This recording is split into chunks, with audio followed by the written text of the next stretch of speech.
जय हिंद सभी को। हाल ही में हमने अपने संपूर्ण भारतवर्ष ने 74वां गणतंत्र दिवस समारोह मनाया है।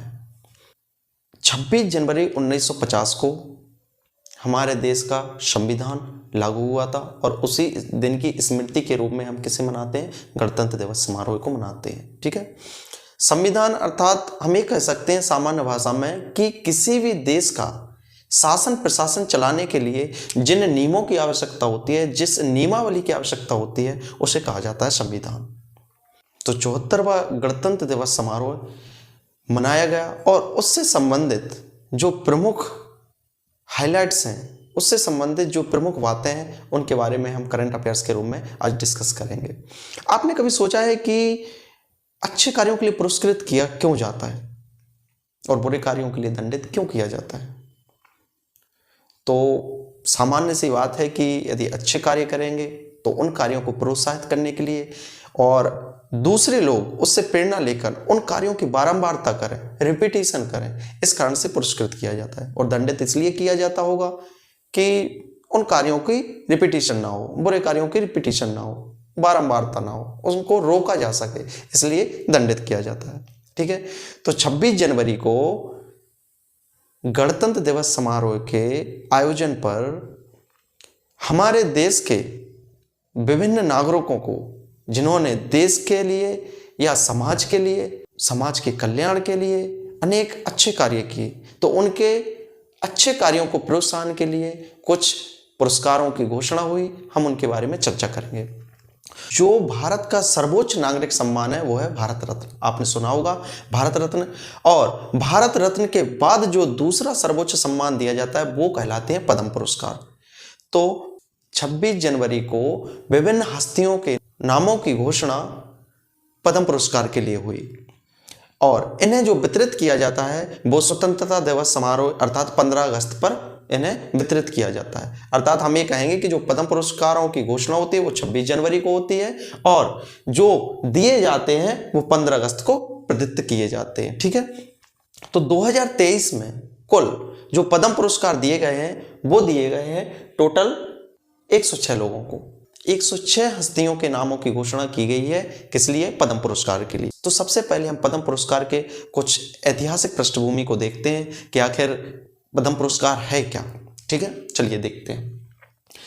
पद्म पुरस्कार भारत रत्न के बाद दूसरा सर्वोच्च सम्मान है, नागरिक सम्मान है। मैं नागरिक सम्मान की बात कर रहा हूं। ठीक है। बाकी क्षेत्रों में भी दिए जाते हैं सर्वोच्च सम्मान, जैसे वीरता के क्षेत्र में दिया जाता है परमवीर चक्र। तो नागरिक सम्मान में सर्वोच्च नागरिक सम्मान है भारत रत्न और उसके बाद जो दूसरा सम्मान दिया जाता है वो दिया जाता है पद्म पुरस्कार। ठीक है।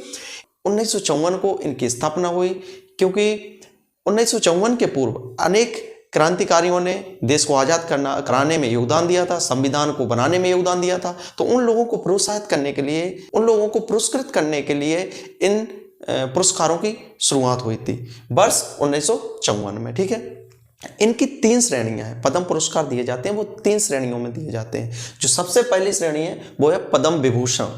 ठीक है। और दूसरा जो दिया जाता है पद्म भूषण और तीसरा जो दिया जाता है वो है पद्मश्री, या हम कहें कि जो सर्वोच्च नागरिक सम्मान है वो है भारत रत्न और उसके बाद जो दूसरा नागरिक सम्मान है वो है पद्म विभूषण, जो तीसरा है वो पद्म भूषण और चौथा है पद्मश्री। 2023 के लिए पद्म पुरस्कारों के लिए जिन व्यक्तियों के नामों की घोषणा की गई है वो है कुल 106, जिसमें 6 लोगों को पद्म विभूषण दिया जाएगा, 9 लोगों को पद्म भूषण दिया जाएगा और पद्मश्री पुरस्कार दिया जाएगा कुल 91 लोगों को, 91 लोगों को। ठीक है। जो पद्म पुरस्कार दिए जाते हैं उनके यदि हम बात कहें कि किन क्षेत्रों में दिया जाता है, तो सामान्यतः जो सामाजिक कार्य करते हैं, समाज के कल्याण के कार्य करते हैं, अर्थात समाज सेवा, राजनीति, कला, व्यापार एवं उद्योग, चिकित्सा में, शिक्षा, साहित्य में, अनेक क्षेत्रों में यदि कोई विशेष कार्य करता है तो उनको प्रोत्साहित करने के लिए पद्म पुरस्कारों दिए जाते हैं। ठीक है। तो प्रमुख क्षेत्र कौन कौन से हैं? कला, समाज सेवा, व्यापार एवं उद्योग, चिकित्सा, शिक्षा, राजनीति, खेल, लोक सेवा, विज्ञान एवं अभियांत्रिकी और साहित्य के क्षेत्र में इन पुरस्कारों को वितरित किया जाता है। ठीक है। अब बात आते हैं कि ये किसके द्वारा दिए जाते हैं। तो भारत के राष्ट्रपति के द्वारा 15 अगस्त अर्थात स्वतंत्रता दिवस के समारोह पर इन्हें वितरित किया जाता है। किसके द्वारा? भारत के राष्ट्रपति के द्वारा। और जो नामों की सूची बनाई जाती है कि किन किन लोगों को यह दिया जाएगा, उसके लिए प्रधानमंत्री द्वारा एक कमेटी का गठन किया जाता है जिसे पद्म अवार्ड कमेटी कहते हैं। और उसी के जो सदस्य होते हैं वो मिलकर नामों का सुझाव देते हैं कि किन किन लोगों को राष्ट्रपति द्वारा पद्म पुरस्कार दिया जाएगा। और किस मंत्रालय के अंतर्गत आता है? पद्म पुरस्कार आते हैं गृह मामलों के मंत्रालय, होम अफेयर्स मिनिस्ट्री होती है, उसके अंतर्गत इन पद्म पुरस्कारों को प्रदत्त किया जाता है। ठीक है, अब देखते हैं कि जो 2023 के प्रमुख पद्म पुरस्कार विजेताओं के बारे में हम पढ़ेंगे। चलिए देखते हैं कि जो 2023 में प्रमुख पद्म पुरस्कार विजेता हैं उनके बारे में चर्चा करते हैं। ठीक है, जैसा कि आप कह रहे थे कि सर कुछ ट्रिक्स से बताइए, तो आज मुझे लगा कि शायद इसके लिए एक ट्रिक की आवश्यकता पड़ सकती है, लेकिन मैं फिर भी कहता हूं कि मैं विश्वास नहीं रखता हूं, मैं ट्रिक में विश्वास नहीं रखता हूं। ठीक है, बाकी आपका ओपिनियन है, आपका नज़रिया है, मेरा नज़रिया अलग आपसे हो सकता है, भिन्न हो सकता है। ठीक है, चलिए एक ट्रिक है विभु। विभु का अर्थ समझिए। सबसे पहले विभु का शाब्दिक अर्थ है जो सर्वव्यापक हो, और सर्वव्यापक कौन है? भगवान है, प्रभु है। ठीक है, तो विभु श्री कृष्ण यदुवंशी, भगवान श्री कृष्ण यदुवंशी है। ठीक है, विभु अर्थात प्रभु। तो विभु श्री कृष्ण यदुवंशी महल जाकर बलदाऊ से मिले। बलदाऊ कौन थे? भगवान श्री कृष्ण के बड़े भाई थे। समझिए मेरी बात को, पहले इस कॉन्सेप्ट को समझिए कि ये लिखा है तो एक दूसरे से रिलेटेड कैसे, संबंधित कैसे। भगवान श्री कृष्ण किसके पुत्र थे? वासुदेव और देवकी के। ठीक है, और वासुदेव की जो दूसरी धर्मपत्नी थी वो कौन थी? रोहिणी। तो रोहिणी से जो पुत्र हुए थे वो थे बलदाऊ या बड़े भाई बलराम। दाऊ बुंदेलखंड में कहा जाता है जो आपसे बड़ा है उसको दाऊ बोला जाता है। ठीक है, तो बलदाऊ या उन्हीं को बलराम बोलते थे। ठीक है, और जन्म भले ही श्री कृष्ण का देवकी से हुआ था और मामा थे उनके कंस। श्री कृष्ण को मारने का प्रयास किया गया था कंस द्वारा, और फिर वो कहाँ चले गए थे? नंदराय। गोकुल ग्राम के जो प्रमुख थे नंदराय, और उनकी पत्नी थी माता यशोदा, और उन्हीं ने इनका लालन पालन किया, पोषण किया। ठीक है, ये सामान्य सी चीजें आपने पढ़ी होंगी, समझी होंगी, सुनी होंगी, देखी होंगी। ठीक है, चलो यहाँ पे आते हैं। विभु श्री कृष्ण यदुवंशी महल जाकर बलदाऊ से मिले। अब देखिए मैंने बताया था पद्म विभूषण 6 लोगों को दिया गया। पद्म विभूषण 2023 में 6 लोगों को दिया गया पद्म विभूषण। विभूषण से बना विभु। ठीक है, विभु का अर्थ हुआ विभूषण, श्री का अर्थ हुआ श्रीनिवास वर्धन, कृष्ण को हुआ SM कृष्णा, यदुवंशी मुलायम सिंह यादव भी थे, यादव यदुवंशी, इसलिए उन्हीं के नाम से हुआ मुलायम सिंह यादव। ठीक है, महल तो दिलीप महालनोबिस।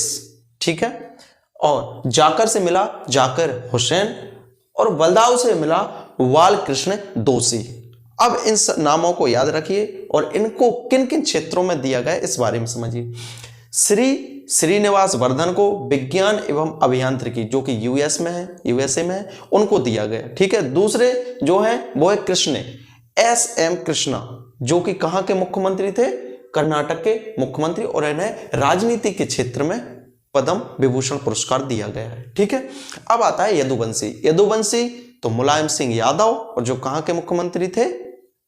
उत्तर प्रदेश के। ठीक है, महालनोबिस, दिलीप महालनोबिस, इन्हें चिकित्सा के क्षेत्र में पद्म विभूषण दिया गया, और ये कहां से हैं? पश्चिम बंगाल से। जाकिर हुसैन जो कि तबला वादक हैं, इन्हें कला के क्षेत्र में दिया गया, कला के क्षेत्र में पद्म विभूषण पुरस्कार दिया गया जाकिर को। और बलदाऊ तो बालकृष्ण दोषी, इन्हें पद्म विभूषण दिया गया आर्किटेक्ट के क्षेत्र में, गुजरात के हैं। ठीक है, तो इस ट्रिक को आप याद रखिएगा, 2-4 बार पढ़ेंगे तो जरूर याद रहेगी। लेकिन मेरे कहने का मतलब ये है कि जब भी ट्रिक याद करें तो इस आधार पे करें कि उसी से ये पता हो कि आखिर ये ट्रिक किस लिए बनाई है। जैसे इसमें है एक जो लीडिंग कोड है वो क्या है, विभु। विभु अर्थात विभूषण। तो विभु और जो सर्वव्यापक है वो श्री कृष्ण है, भगवान श्री कृष्ण है सर्वव्यापक। श्री से श्रीनिवास, कृष्ण से एसएम कृष्ण, यदुवंशी से मुलायम सिंह यादव, महल से दिलीप महाल नोविस, जाकर से जाकिर हुसैन और बलदाऊ से बाल कृष्ण दोषी। ठीक है, तो आप इनके नाम याद रखेंगे।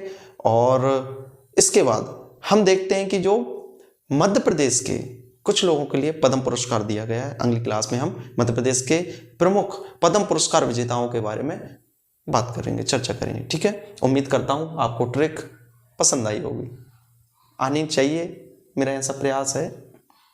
ठीक है, बहुत बहुत धन्यवाद।